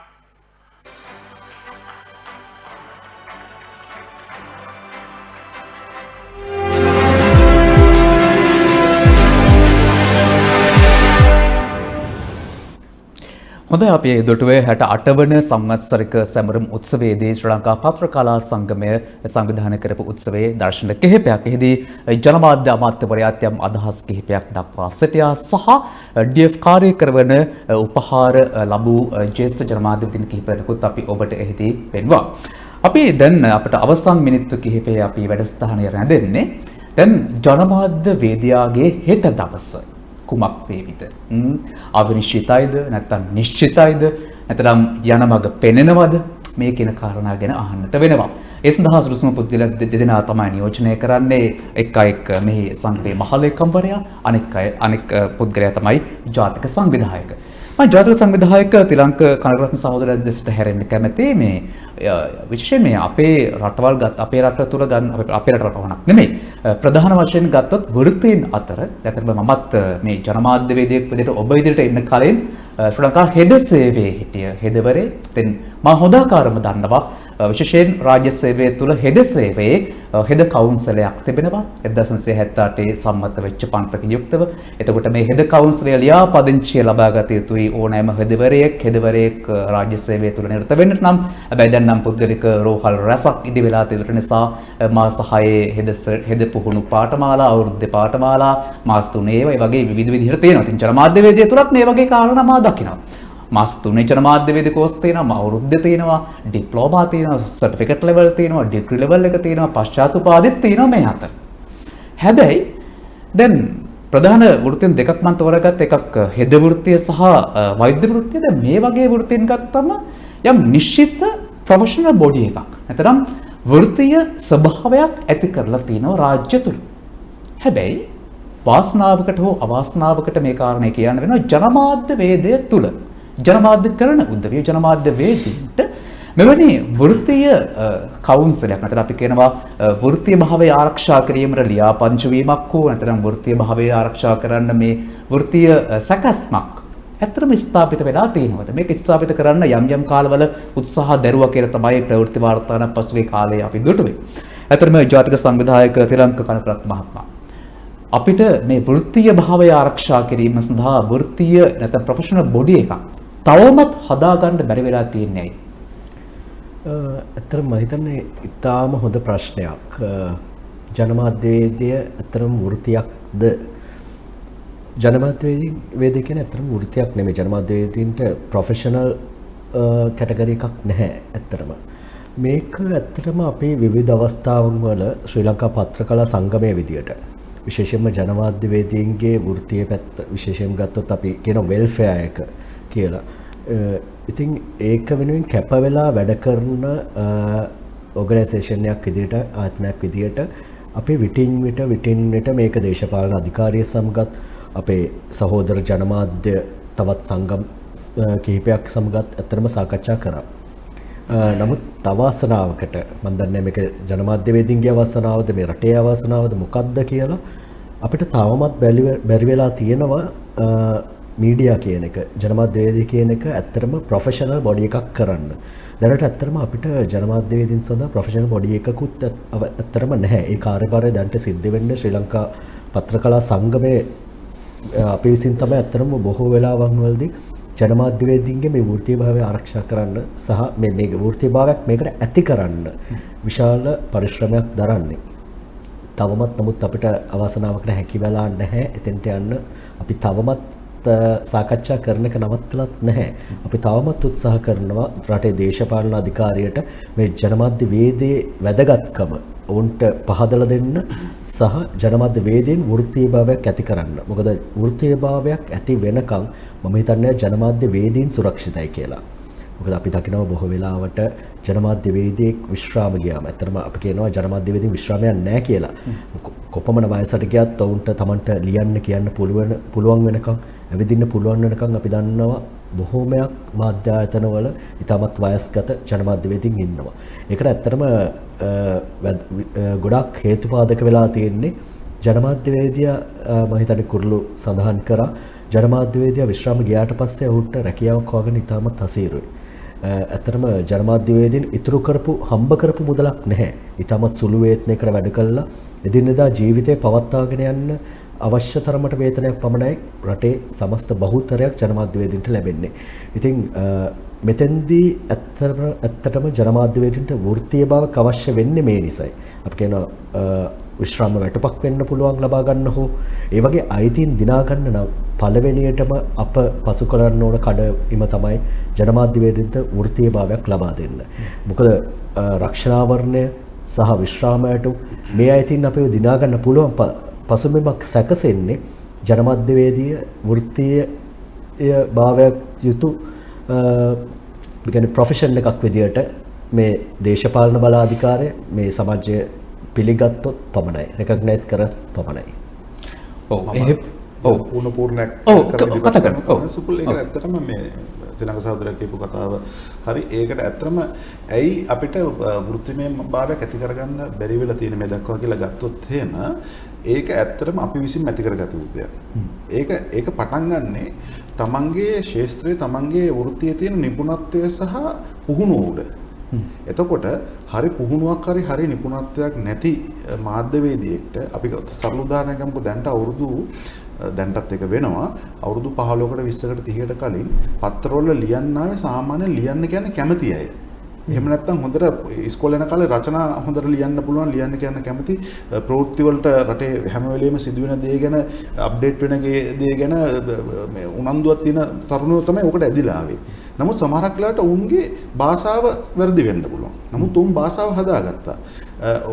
නමුත් ඔහුට කිසිම සහතිකයක්වත් ජනමාධ්‍යවේදී ඉගෙනගත්ත ඩිප්ලෝමාවක්වත් විශ්වවිද්‍යාලයක දැනුමක්වත් තිබ්බේ නැහැ. දැන් අදටත් ගත්තොත් එහෙම අපේ පැරණෝ දැන් අද සාමාන්‍යයෙන් ජීවිතේ සැඳෑසුවේ විදින ජනමාධ්‍යවේදීන්. එහෙම නැත්නම් බොහොම ජ්‍යෙෂ්ඨ කතෘවරුන් සහ ඒ කට්ටිය ගත්තම ඒගොල්ලොන්ට මේ විශ්වවිද්‍යාලේ journalism degree diploma MA masters ඒවා මොකුත් නැහැ. ඒගොල්ලෝ තනිකර තමන්ගේ අත්දැකීමෙන් අවුරුදු 30ක් 40ක් ශාස්ත්‍රයේ ඉඳලා ඒක හදාගෙන ගොඩනගාගෙන තියෙන්නේ. ඉතින් දැන් එහෙමනම් කොහොමද දැන් අපි උදාහරණයකට ගත්තොත් එහෙම මන්ට මේක විශ්ලේෂණයකට කමන්නේ නැහැ. දැන් ඔබ දන්නවා විද්වත් වෘත්තිකයන්ගේ සංවිධානය OPA එක කියනවා. දැන් අපි ගත්තොත් එහෙම ડોක්ටර්ස්ලා වෛද්‍යවරුන්ට නීතිඥයන්ට එහෙම නැත්නම් ඉංජිනේරුවරුන්ට හැමෝටම තියෙනවා මේක පිළිගත් මේ වෘත්තීය සංවිධාන මට්ටමක් තියෙනවා. නමුත් මෙහි ශ්‍රී ලංකාවේ OPA එකේ මේ ජනමාධ්‍ය කියන වෘත්තිය නැහැ. ඒකට හේතුව අපි විමසලා බැලුවයි කියලා. විමසලා බැලුවම මේගොල්ලෝ කිව්වා ජනමාධ්‍ය වේදිය එහෙම නැත්නම් මීඩියා කියන එක මාස් කමියුනිකේෂන් කියන එක රෙකග්නයිස් කරලා නැහැ වෘත්තියක් හැටියට කියන එක ලංකාවේ. ඉතින් අපි ඇහුවා ඇයි එහෙම වෙන්නේ කියලා. ඊට පස්සේ කිව්වා මේකට හරි නිසි ක්‍රමවේදයක් සහිත පුහුණුවක් සහිත අධ්‍යාපනික ක්‍රමයක් නැහැ. ඕන කෙනෙක්ට අකුරු 4-5ක් ගලපලා ලියන්න පුළුවන් නම් උඹට පත්‍රයකට ඇවිල්ලා වාර්තාකරුවෙක් මේ ජූනියර් රිපෝටර් කෙනෙක් හැටියට වැඩ පටන් ගන්න පුළුවන්. එහෙම නැත්නම් මයික් එකක් ඉදිරියේ හොඳට චතුර ලෙස වචන 4-5ක් කතා කරන්න පුළුවන් නම් අද ඕන තැනක වොයිස් කට් එකක් දෙන්න හරි ටෙලිවිෂන් channel එක වැඩ කරන්න පුළුවන්. නමුත් ඒක නෙමෙයි. දැන් අපි ඇත්තටම ගත්තොත් උදාහරණයකට අපේ අල්ලපුරට ඉන්දියාවේ මේක දැඩි පුහුණුවක් තියෙනවා. විශේෂයෙන්ම ඔබ වැනි තරුණ මාධ්‍යවේදීන් විශේෂයෙන්ම විද්‍යුත් මාධ්‍යවල ඉන්න කට්ටියට සාමාන්‍යයෙන් ওই තත්ත්වයට ඇවිල්ලා වාඩිලා ඔහොම කතා කරන ඩිග්‍රී එකක් මාස්ටර්ස් එකක් අනිවාර්යයෙන්ම තියෙනවා. නමුත් ඒක නෙමෙයි ඒ සහතිකයේ කොලේ පමණයි ඒ ඇවිල්ලා අර මාධ්‍ය ආයතන ඇතුල් වෙන්න ඔහු ලබන සුදුසුකම. නමුත් ඊට පස්සේ ඇවිල්ලා ඔහු මාස 6ක් අවුරුද්දක් ඇතුලේ ඉන්හවුස් ට්‍රේනින්ග් එකක් කරගන්න ඕනේ. ඒ ට්‍රේනින්ග් එකෙන් පස්සේ තමයි ඔහු මාධ්‍යවේදියෙක් හැටියට එළියට එන්නේ. එතකොට එතනදී ඔහු සමාජයේ මාධ්‍යවේදියා සතු වගකීම මොකද්ද? ඔහුගේ වගකීම ඒ කියන්නේ ඔහුට පැවරෙන අභියෝග කොහොමද මේවා කරන්නේ? මොකද මාධ්‍යවේදියා කියන චරිතය ඇවිල්ලා ගත්තොත් එහෙම සුපුල් මේ විශේෂයෙන්ම අපි ගත්තොත් එහෙම වෛද්‍යවරයෙක්. හරිද? එහෙම නැත්නම් දැන් ලෝකෙ පිළිගත් වෘත්තින හැටියට ඉන්නවනේ වෛද්‍යවරු, එහෙම නැත්නම් ඉංජිනේරුවරු, එහෙම නැත්නම් කවුද අපි ගත්තොත් එහෙම මේ නීතිඥයෙක්. හරිද? ඒගොල්ලෝ බොහොම තියෙන වෘත්තිමය ඒක කියනවා ප්‍රොෆෙෂනලිසම් කියලා එකක් තියෙනවා. හරිද? Taman කැප වෙන්න ඕනේ තමන්ගේ වෘත්තියට. වෛද්‍යවරයා සැත්කමක් කරන අතරතුර පොඩි අත්වැරදීමක් වුණොත් මොකද වෙන්නේ? ලෙඩ මැරෙනවා. නමුත් මාධ්‍යවේදියා එච්චර සැලකිලිමත්ද තමන් කරන වාර්තා කිරීම? තමන් කොච්චර නිවැරදිද? තමන් කොච්චර සත්‍ය ගවේෂණයේදී නිවැරදි වේදී ඉදිරිපත් කරනවද? එහෙම නැත්නම් තමන් ගේ ලැබෙන්දියාවන් මොනවාද? තමන් දේශපාලනික වශයෙන් කොතරම් නැඹුරුද? විවිධ මොකද්ද තමන්ගේ ඇජෙන්ඩා එක? එහෙම කියන එක. ඉතින් දැන් එහෙම වෙන්න බෑ. දැන් අපි ඔබ ගත්තොත් එහෙම ඇජෙන්ඩා නැති මීඩියා ලෝකෙ කොහෙවත් නැහැ. අපි ගත්තොත් CNN ආයතනයේ පවා CNN ඇමරිකාවේ ඒ හැම එකකටම අල් ජසීරා ආයතනය වුණත් ඒ හැම එකකට පොඩි ඇජෙන්ඩා එකක් තියෙනවා.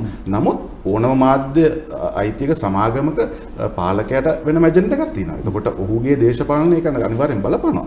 නමුත් මාධ්‍ය විදියට පුළුවන් ඒක 70% දක්වා පාලනය කළා තමන් හරි විදියට ඒක කරන්න. තමන්ගේ දේශපාලනය කොමක්කෝ තියෙන්න පුළුවන්. ඔබ නිල් පාටට සිතන කෙනෙකු කොළ පාට හෝ රතු හරි අදහස් තියෙන්න පුළුවන්. නමුත් ලංකාවේ යන නමුත් තමන් ඒක වෘත්තියට ගේන්න නැතුව ඒක කරන්න පුළුවන්. අපි ඒ දේවල් කරන තාක්කල් අපේ වෘත්තිමය භාවය නැත්නම් අපේ ප්‍රොෆෙෂනලිසම් කියන එක අපේ ආරක්ෂා වෙනවා ඉබේම. ඒක ඇවිල්ලා අපි හොඳින් හිටියොත් ඒක ඉබේම අපිට හොඳ දේවල් විසින්ම ධර්මයේ විසින්ම අපි ආරක්ෂා කරනවා කියලා කියනවා වගේ ඒක වෙනවා. ඉතින් එහෙම වුණාම ඔය සමාජයේ ඉහළින්ම අද වැජෙන්න දේශපාලන අධිකාරිය දේශපාලකයා පවා බිය වෙනවා මාධ්‍යවේදියට. ඉන්දියාවේ පොලිටිෂියන්ස්ලා මේ ජර්නලිස්ට්ලා ලංකාවේ වගේ පාට දාන්නේ නැහැ. හරි. ඔහුට වෘත්තීය අයිතිවාසිකම් තියෙනවා. ඔහුට එහෙම පහර දෙන්න එහෙම නොවෙනව නෙමෙයි. එහෙම වෙනවා. මම ඉන්දියාව උදාහරණයට ගන්න මේ ඉන්දියා මාධ්‍යවේදීන් පිරිස ලංකාවට ඇවිල්ලා තියෙන නිසා. නමුත් විශේෂයෙන්ම බටහිර රටවල ජර්නලිස්ට් කෙනෙක්ට හරි බයයි කට්ටිය සමාජයේ. සහ ජර්නලිස්ට් කෙනෙක්ට වෙනම වරප්‍රසාද තියෙනවා. දැන් ඔබ උදාහරණයක් ගත්තොත් එහෙම ඔබ දන්නවා ඔබේ ආයතනයේ තියෙනවා වාහනය ප්‍රෙස් හරි මීඩියා හරි කියලා ගහගෙන යනවා. ඒක ආයතනය මේක ඇවිල්ලා YARLTV ආයතනයේ වාහන කියලා. එතකොට ඔබ දන්නවා ඔබට නීතිය රාජකාරී කරන නිලධාරීන් පවා බාධා කිරීම සිදු වෙනවා අඩුයි. නමුත් අපි ගත්තොත් එimhe අපේ අල්ලපු රටේ කට්ටියට තමන්ගේ පුද්ගලික වාහනේ පවා ඒක ගහගෙන යන්න පුළුවන්. කොටින්ම තමන්ගේ මේ අංකපූරු ඒ කියන්නේ මේ නම්බර් ප්ලේට් එකේ ඒක ඇතුළත් කරන්න පුළුවන් තත්ත්වයන් තියෙනවා. මේක මීඩියා මේක ප්‍රෙස්. එතකොට දන්නවා ජර්නලිස්ට් කෙනෙක් කියන්නේ මුකුත් කරන්නේ නැහැ.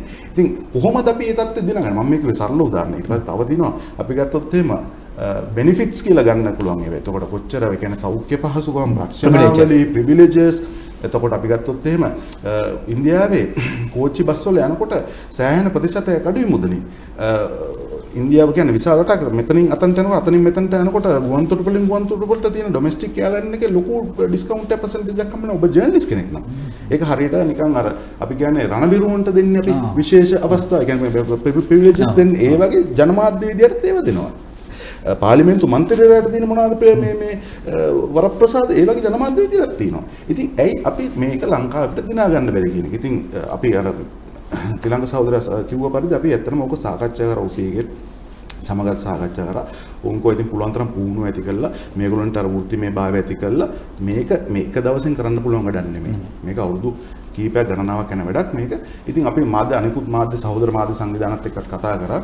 වැඩේ කියන්නේ අපි ජනමාධ්‍යවේදීන්ගේ වෘත්තිමය භාවය ආරක්ෂා කරන කලින් මේක මීට අවුරුදු 10කට කලින් ඔබට මතක ඇති ජනමාධ්‍යවේදීන් තිබ්බ තර්ජන ගර්ජන පීඩා හමුවේ ජනමාධ්‍යවේදීන් පාරට බැස්සා. පාරට බැහැලා Tamanට ගහන්න එපා, Tamanව මරන්න එපා, Tamanගේ ජීවිත ආරක්ෂා කර දෙන්න කියලා වුන් මාධ්‍ය සංවිධාන පහේ එකතු වුණා.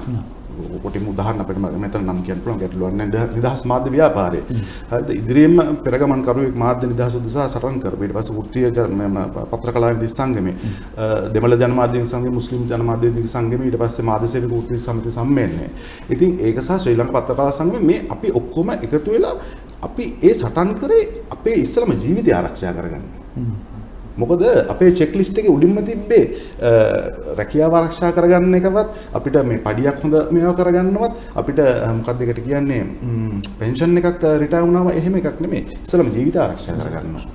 එතකොට එහෙම තත්ත්වයක් තිබ්බ රටක ඒ දෙක කරගෙන යනකොට ඊළඟට ඇත්තටම දැන් එහෙම ගොඩාක්ම අවදාන තත්ත්වය දැන් අඩුයි. නමුත් ඊළඟට තියෙන්නේ මෙවැනි ප්‍රබල කරුණු ඉතින් ප්‍රබල අවශ්‍යතාවයන් මේවා ඉෂ්ට කරගත යුතුයි අපි එකතු වෙලා. සතකෙම මේ කියන කාරණාවලට විශේෂයෙන්ම රජය ඇහුම්කන් දෙනපත. රාජ්‍ය තුල රාජ්‍ය මෙහෙවන උදවිය පරිපාලකයෝ සහ ජනමාධ්‍ය විශේෂත්වයට වග කියන උදවිය ඇත්තට මේවට ඇහුම්කන් දෙනපත.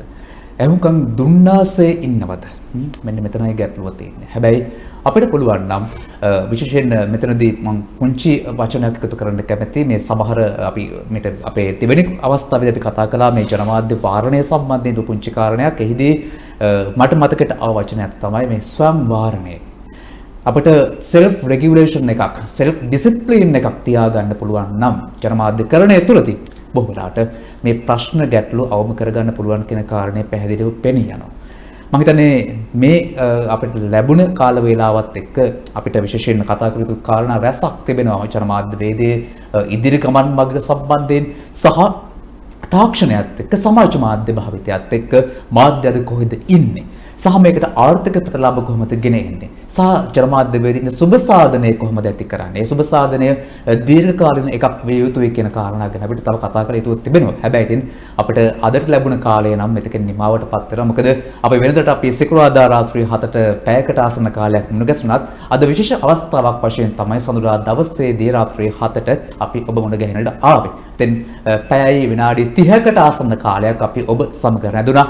විශේෂයෙන් මේ 68 වන සංවත්සරයේ සමරන ශ්‍රී ලංකා පත්‍රකලා සංගමයේ ක්‍රියාකාරීත්වය, ඔවුන්ගේ දැක්ම, ඔවුන්ගේ ප්‍රායෝගික මැදිහත් වීම සහ ඉන්දියානු මාධ්‍යවේදීන්ගේ සම්ප්‍රාප්තියත් එක්ක ඔවුන්ගේ විශේෂයෙන් අන්තර් සම්බන්ධීකරණයේ කාරණා ගැනයි අපි වැඩි වශයෙන් කතා කළේ සහ ජනමාධ්‍යවේදීන්ගේ ඉරණම සම්මාදිනොත් අපි යම්තා දුරකට කරුණු කතා බහට ලක් කරා. ඉතින් මේ කරුණු ගෙනහැර දක්වන්නට අද දවසේ අපේ ගෞරවනීය ආරාධනෙන් සම්බන්ධ වුණේ ශ්‍රී ලංකා පත්‍රකලා සංගමේ මහලේකම් කුරුළු කූචන කාර්ය කරන මහත්මයා. වගේම එහි ජාතික සංවිධායක තිරංක කනකරත්න මහත්මයා. ඔබට බොහොම ස්තුතියි ආයුබෝවන්. ඉතින් අපි 68 මේ විදිහට සම්පූර්ණ කරලා අපි යනවා 69ට. ඉතින් වසර 69ක් ගත වීම නිමිත්තෙනුත් ලබන වර්ෂයේ 2024 දී මේ වගේම දැවැන්ත උත්සවයක් දැවැන්ත සංවත්සරයක් සංවිධානය වේවි. ඒ අවස්ථාවට සමහර විටක ඉන්දියානු මාධ්‍යවේදීන් වගේම මේ දකුණු ආසියාවේ නැත්නම් ආසියාකරයේ ඉන්න තවත් ජනමාධ්‍ය සංවිධාන එකතු වෙන්නට නියමිතව ඇති. ඉතින් එවැනි බලාපොරොත්තුවක් සමගින් ජාත්‍යන්තරත් එක්ක අපි මොහුවෙමු රට ගොඩ ගන්නට නම් අර අපිට තියෙන මූලික වගකීම වගවීම යුතුයකම මේ කාරණා තුන නොපිරිහෙලා අපි ඊට කරමු කියන මතක් කරමින් අදට අපි සමගන්න ඔබට සුවදායි රාත්‍රියක්.